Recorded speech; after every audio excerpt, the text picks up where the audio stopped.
What's up guys, I'm Nathan and in this video I'll be showing you guys the updated anime adventures tier list for the second part of the Bleach update. Now, I'm doing it a bit differently since the previous video was long. I'm actually showing the entire tier list at the beginning and I'll be doing the explanations on the tier list. Now, of course, you could click away right now because you've got what you're looking for, but I would appreciate it if you just stick around for the explanations of at least maybe S tier, because otherwise I might just go back to the old format. Anyway, starting off with a new character, which is AIZEN. He's obviously going to be in S tier. He's got over 200,000 damage with nearly 15,000 DPS.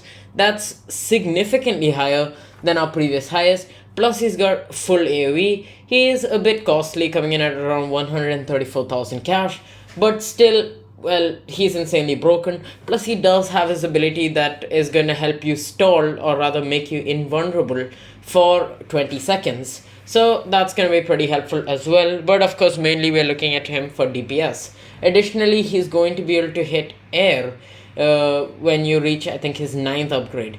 Next in S tier we have Ichigo. He's going to be able to hit air, plus he's good on story mode as a ground if you don't want to get him to that upgrade.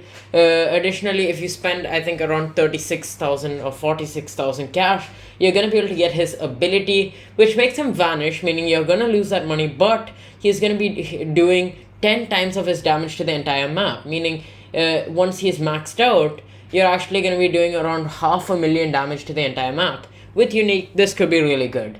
Then we have Gojo. Obviously, Gojo has his time stop for the entire map for 8.5 seconds. Additionally, he's going to be getting double damage during this time. So, very good unit. But he does have a kind of thin line AoE. Dark Asta is actually, you could say, one of the strongest physical damaging units. He does around 9,000 DPS, which is, of course, really high. Next up, we have Yuta. He has also amazing amounts of DPS.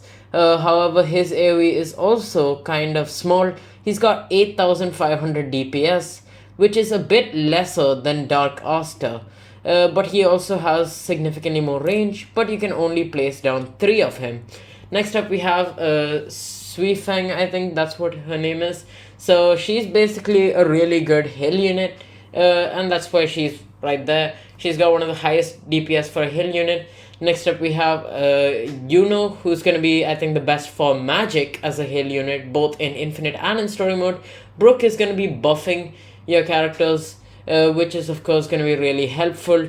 He's going to be buffing the damage mostly quite significantly. The exact value of this is 10% range and also 15% damage. So that's, of course, going to be really helpful. Additionally, he does have pretty high damage. Then we have Urza Lightning, who is again a good heal unit. She's got around 6,350 DPS, and yeah, she hits air. Then we have Ghetto, who is also really good. He's gonna be one of the highest DPS, I think, of the air units. He's got around 6,600 DPS. Then next we have Ulquiorra, who was buffed a bunch of times. He now does a solid DPS, and he's a hybrid unit. Then we have Jeliel, who again is pretty good among these air units. They're not really in order because all of them are pretty good as air units. Then we have Megumi, who's going to be mainly used as a support. We have Perona, who can slow airs, once again a support. We have Lucky, who's going to be really, really good on infinite mode in particular, because Lucky actually has his ability that is Bloodlust. Well, it's not an ability, rather, it's a passive. And Bloodlust is going to give him 5% of damage per attack, and it's gonna go up till 25%, but he must stay in battle, meaning he must keep on attacking. If he stops attacking, you lose this buff, but still, once you get into the higher ways, meaning, of course, he's not going to be very useful on story mode, but once you get in the higher ways, you're constantly going to get swarmed by enemies, so you essentially are just getting a permanent 25% boost, which is actually pretty good. Next up, we have Yamamoto. Still not sure exactly where to place him, but he seems like an extremely good unit. He's kind of expensive. Pretty sure it's over 100,000. I don't think he burns, even though his animation seemed to suggest that he does so. He does around 7,500 DPS, which is pretty good, considering he has full AoE. He also has an ability, which also seems to be full AoE for a pretty good range, which does 2% of his damage per soul, and this also hits air. So as his base thing, like his regular attacks, they do not hit air. Next up we have Sukuna. Sukuna is pretty good. Like, he has his ability Dismember. When you place down all of it, you basically are almost guaranteed to do this, because it's a 20% chance per attack to deal 20% more damage to the enemies until they die. Plus, he has a pretty good DPS, meaning he can also be a main DPS. Then we have Kisuke, who's got okay DPS, and he also is going to be buffing your units, kind of like Brook. Then we have Cell. He's also a really good air unit, though he is kind of outclassed by the others, but still he is very much usable and he will serve the purpose. Kento Nanami is not really useful on story mode. However, on infinite mode, he can be pretty good because he gains a lot of damage. That is 1% of his damage every single wave. And if you add this up, once you get to the higher waves, he actually can do insane amounts of damage. Next up, we have Kenpachi. He is basically going to be a support mostly for infinite. He's got good DPS coming in at around 7,000. And additionally, he stuns the enemies. Then we have Urza Trueheart. She's, I think, the bleeder, so she's also pretty good as well. A bleed, she's the highest DPS bleed if I'm not mistaken. Next up we have Karakuri, who slows down enemies, so that's obviously going to be helpful. Honestly, I might put Urza Trueheart below that Karakuri. Then we have Gildart, who is actually a shield breaker because he's a multi-hit with full AoE and reasonably good DPS. Next up, we have Gray, who freezes the enemies, which is really helpful. Then we have Julio, who is mainly useful as a support, but with Unique, he can also be an amazing main DPS, because the main thing with him is that he has insane amounts of DPS. However, you can only place down one of him. But if you get Unique on him, then you basically get his DPS, which is 13,800, close to AIZEN, but still worse. But with Unique, you're getting that much DPS extra with absolutely no drawbacks. Then we have Noelle, who is basically a decent physical ground unit, especially in story because she's kind of cheap. Then we have All Might, who's here because he's automatically going to be able to push back the enemies. He also received a few buffs, making him deal reasonable DPS. Then we have Killua, who actually stuns with a very fast SPA of around 3.5. He's not really useful for DPS, but still he's pretty good. Then we have Adult Gon, who is actually really good on story mode in particular, just due to his not insanely expensive cost. He does have a very slow SPA, but he still has reasonable damage per second because he has a lot of DPS. It's kind of outdated, but well, it's still pretty useful if you look at story mode. Then we have Urza Valkyrie, who gives crit chance. Not really meta, but it is over 7,000 DPS, which is what I've put as the criteria for putting a character in S tier. We have Bulma, who gives money, obviously going to be really helpful. I've put Wenda and Erwin in S tier as well. They buff magic and physical damage respectively, a lot more as compared to the other buffing units. However, they themselves don't do much damage, which is why they're not really used as meta, but still pretty good units, because Wenda's going to be giving you 30% extra damage on magic units and Erwin 25% on physical units. I've also put Speedwagon here because he's essentially pretty close to Bulma. They both give you money, so yeah, they're both kind of good. Then we have Jin. Oh gosh, I'm dying. So Jin is not that great. He doesn't have the best AoE. He's got 6,500 DPS with 47 range, so he's going to be towards the top of A tier. Then we have Armin, who actually has a huge AoE. He received so many buffs that he actually has 3,100 DPS. And with that huge AoE, that's actually kind of good. Plus, you can resell him to keep using his ability, which is altogether going to be giving you quite a lot of damage, which is why he is actually towards the top of A tier. Then we have Gecko Mariah, who is not that great, but I mean, he does have pretty decent DPS. He's just a raw damage dealer, which does around 6,500 DPS. Then we have Trunks, who's basically like a slightly worse version of Gildart. He also will be decent for breaking shields. Speaking of shields, we have Yami, who actually ignores shields. Now, it could be good, but well, it's also pretty good if you could actually attack the shields so that your other better damage dealers can also hit them. So he's he's gonna be below Trunks. Then we have Natsu. He's gonna be a burner who does the highest, one of the highest burning damage. But burning damage is not really necessary right now because it's only useful against the ice mages, and nobody really does the magic town much anymore. Speaking of burning, we have Madara right next to him. Madara is also really good with just slightly lesser damage per second. However, he does have a pretty good AoE. Next up, we have Miruim, who is just kind of outdated now. He's a decent hybrid unit, but his DPS is only 4,400.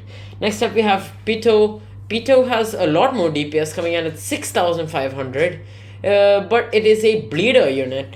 Bleeder units also aren't used as much, and also bleeding is only advantage is going to be that it reduces the HP regen of the enemies.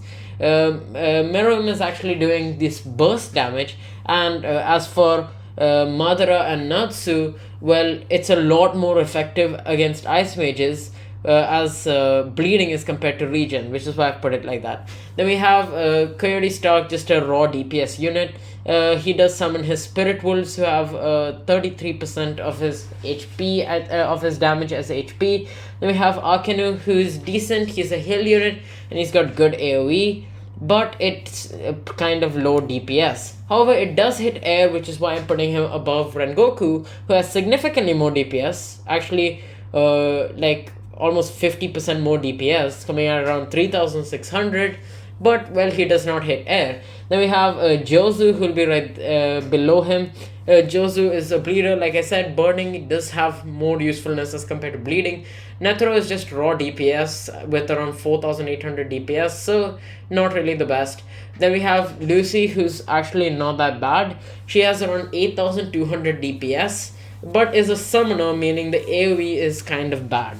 Then we have Kite, who is just kind of inconsistent. He has okay DPS, a little over 4,000 DPS, but his attack mechanics keep changing, and the only attack mechanic that's actually amazing, I think that's a Scythe. That is actually going to have a really comparatively lower chance of it happening. Then we have Whitebeard, who will be able to push enemies back with a manual ability. Right below him is Shanks, who can time stop with the manual ability. Shanks is below Whitebeard because pushing back is probably better than time stopping. Right below that, we have Akaza, who self buffs, but for the most part, he's basically just going to be a raw DPS unit. Then we have right below him Uryu, who is going to be able to hit airs. And right below him, we have Levi, who also hits airs, has crit and bleed. Together, his DPS is really high. However, his AoE is extremely small. Below him, we have Arima, who used to be good. He has decent AoE, good range, but his DPS is really outdated, and that's all he does. He just, well, does DPS. Then below him, we have Tatara, who does 2 times burn, but still his damage isn't great, plus it's like just damage over time. Below him, we have Tengen, who is actually a kind of easy to obtain unit. So it's really good for beginners who manage to get him, since he will be doing over 4,000 DPS. Then we have Broly, who has full AoE, but Omega outdated DPS, coming in at just 1,400. Then we have Ito, who actually self-buffs with extremely little damage, but it works per kill. She gets around 4 damage per kill, so in infinite mode, it can be, well, usable. It's still kind of bad because you can only place on 3. Then we have Lelouch, who kind of has bad DPS, plus is a summoner, plus is literally single target, except for the giant mech that he summons. He is able to push back enemies, which is why I might actually move him up a bit just because of the manual ability, but for that ability he's kind of expensive.